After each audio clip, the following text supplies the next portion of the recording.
I'm excited to get into 11.3. We'll do a quick review on the graphs of the curves of the exponential functions that you'd worked with in 11.2. And then we'll get to work with some exponential growth and decay formulas.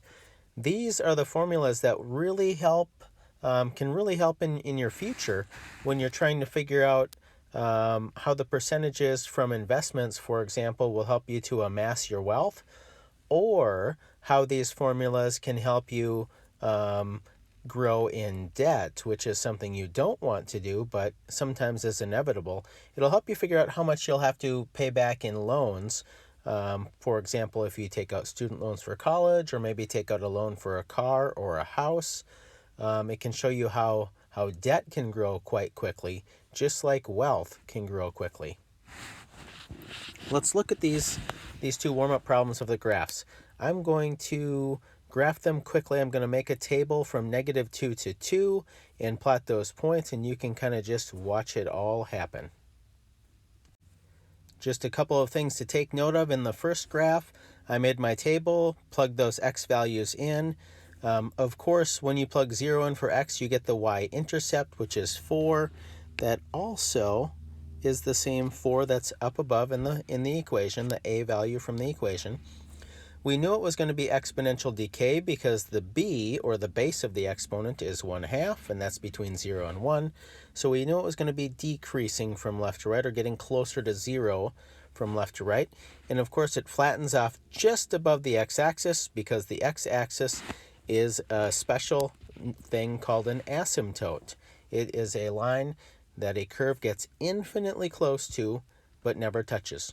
I'm going to quickly now graph the next problem, warm-up number 2, and we can see that the y-intercept will be -1/2 from the equation. We can also see it's going to be a growth because it is the base is bigger than 1. The second example is a bit harder to graph with those tiny fractions of -1/32, -1/8, but you just do your best to put them just the tiniest bit below 0. And then when you graph your curve, just make sure that it doesn't hit the x-axis. It's just below the x-axis. This one actually represents negative growth, and there's a couple of ways to look at that. Miss T in the 11.2 video, she pointed out that it is the reflection of the growth curve, so you can see it that way. Or you can see as you go from left to right that it's going away from 0. So that's another way to know that it's indicating growth. Let's look at some of the exponential growth and decay formulas that hopefully will be very important to you as you navigate later on in this life through your financial independence. The standard exponential growth function.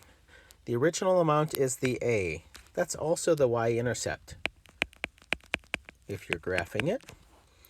The growth rate as a decimal is the r. That probably makes sense, r for rate. The y is the final amount, and then the t, of course, will represent the time. The original value of a painting is $1,400. That sounds like an original amount kind of a number, so that's going to be the a. The value increases by 9%, so that's the rate of growth. The rate of growth, r, is going to be 0.09. Remember to convert a percent to a decimal.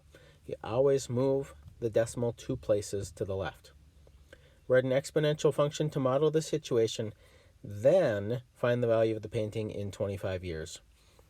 So to write an exponential function, it's going to look like y equals a 1 plus r to the t power.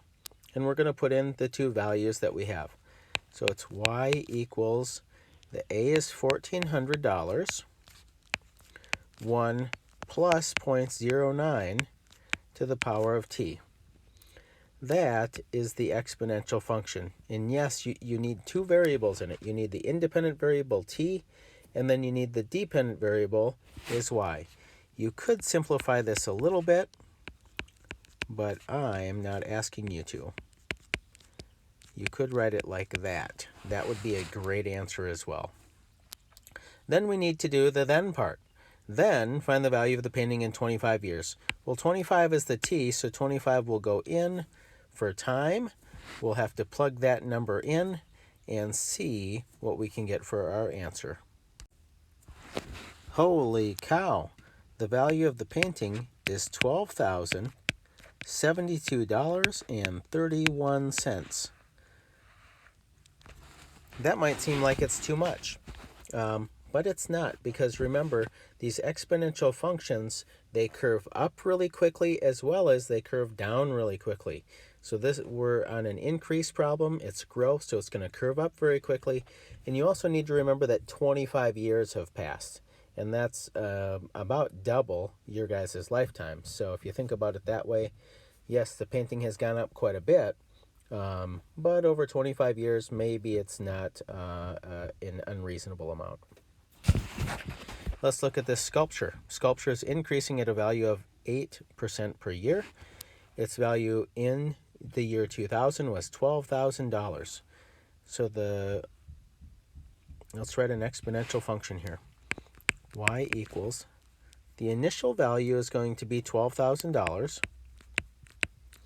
Remember, that's the y-intercept on the graph as well. We need to do 1 plus. It's plus because it's a growth problem. Later on, we'll learn about decay will be subtraction at that spot, but it's always plus for growth, 0.08 to the power of t. So I think that's a great way to do the exponential function. Now we need to figure out what to plug in for t. It looks like we are going from the year 2000 to the year 2015. So I think that the t is going to be 15 years. I got $38,066.029, and the decimals keep going here. I wrote down 3 decimals here. Money will typically go to 2 decimal places, so we would like you to round to the nearest penny. Since it's 0.029, I would say, excuse me on that. Since it's 0.029, I would say we need to go to 0.03 cents, because the 9 is 5 or higher. We're going to make it $38,066.03. Make sure you're rounding up. Now we're ready for compound interest. Compound interest is a special type of exponential growth. It could also be a special type of exponential decay. And it's how math really works in the real world. When you are, say, investing in the stock market, or maybe you have a savings account that gets an interest rate on it, the compound interest formula will help you figure out how much you will have later on in a certain amount of time. It also can work against you. If you have a credit card and then carry a credit card balance, this compound interest formula is going to figure out how much the credit card companies will make off of you, which means how much you are losing to the credit card companies. So it's a really important consumer math formula for you to use. The balance after t years, that's the A, so that's the final amount, just like the Y from up above. The time in years is the t, of course. The principal, that's a new word for us, but the principal is just the original amount. It's actually still the y-intercept. So that's going to be the p, and it's in the place that we had up above with the a value. You can see how the formulas are kind of closely related. The r is an interest rate as a decimal, and then the n, this is the new variable to make the formula special. The n represents the number of times interest is compounded every year. For annually, that would mean it is calculated or compounded just once a year. And annually is 1 time a year. Quarterly, well, quarter, you can see the word quarter inside quarterly, and that means it's 4 times a year. And then monthly, well, how many months are in the year? 12. So monthly would be 12 times a year, or we would use 12 for the n. Let's write a compound interest function to model this situation. You're investing $1,000, that's your principal, at a rate of 3% compounded quarterly. quarterly means 4 times a year. Let's write our function out. So A equals 1,000. 1 plus, what's the R? The R here is 3%. I always need to write that as a decimal, so it's 0.03 over N. N is the number of times interest is compounded. Quarterly, in this particular case, you can see the word compounded tells you that the quarterly is my keyword. So that's over 4 to the power of 4 times t. Yes, I'm leaving that 5 out yet because we're supposed to write the function. And functions have independent and dependent variables. Now I can do the then. Now I can put the 5 in, and we have to be really careful how you enter that into your calculator. You'll either want to do 4 times 5 first before you put it in your calculator, or you'll want to use parentheses around the 4 and the t when you put that into your calculator. Let's see what we get. When I put it into my calculator, I get $1,161.18. Now, if you aren't getting that answer, it's probably in one of two spots. It's probably in how you enter that fraction in for the 0.03 divided by 4. I wouldn't enter it in as a fraction. I would use the division button for that. So I would use 0.03 divided by 4. And then the other mistake that commonly occurs would be how you enter in the exponent. It might be just easier to enter in an exponent of 20 instead of entering in the exponent of 4 times 5. So if you didn't get my answer, go back and try and work your equation, work your calculator, so that you can get the correct answer now. Moving on to exponential decay, you can see it is very similar to the exponential growth function up above. The main difference is it's 1 minus r instead of 1 plus r. The subtraction is what makes it a decay problem. That's what makes it go down in value. The a is still the original amount. It's kind of like the principal in the compound interest formula. The y is the final amount. T, of course, is time, and then the r is still the rate as a decimal.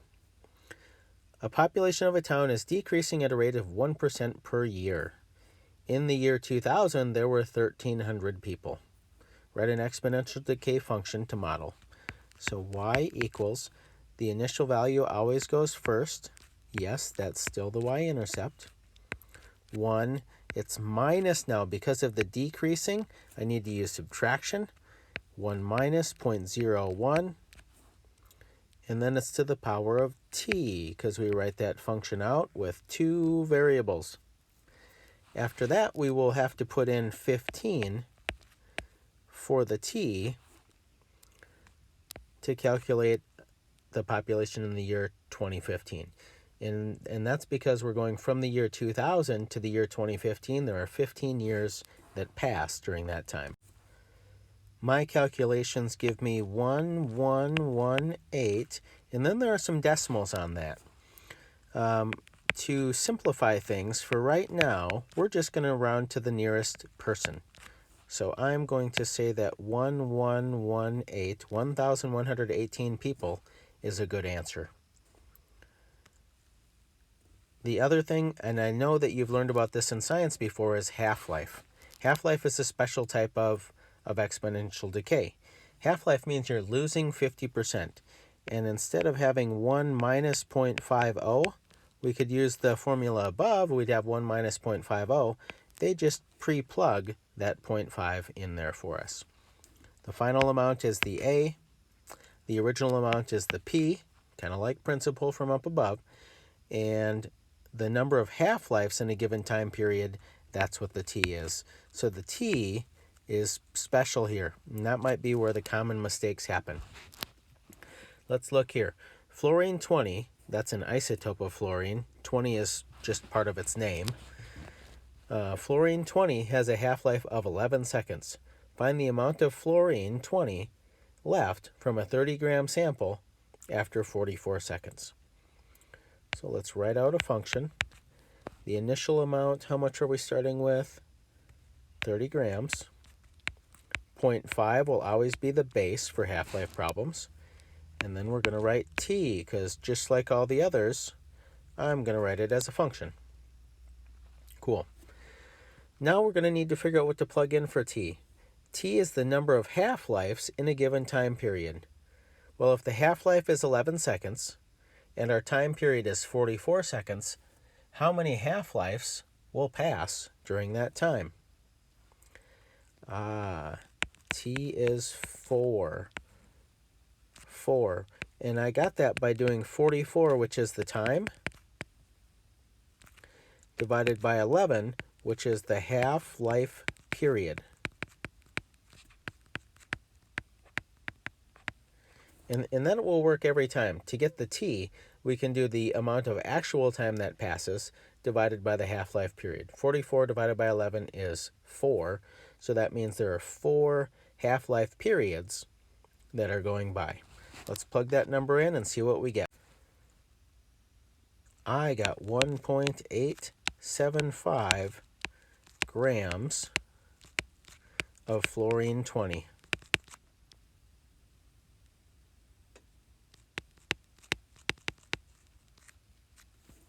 Whoops, again. Remember that 20 is just part of the name of fluorine. It's a special isotope of fluorine. All right, if we wanted to repeat the same problem, after 2.2 minutes, we'd have to convert that to seconds.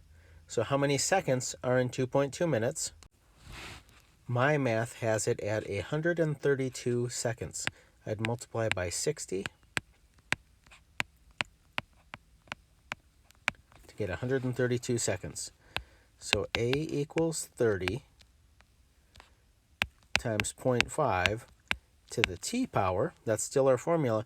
The only thing that's changing is the t. In the t, we need to do the time that passes, 132, divided by the half-life period. The half-life period is still 11. 132 divided by 11, that is 12. So 12 is going to go in for the t. Let's see what you get from that. Boy, there isn't much fluorine left. 0.007 grams is all that is left of the fluorine 20 after just 2.2 minutes, or 132 seconds. I hope you learned a little bit. Feel free to replay the video, and good luck on your homework.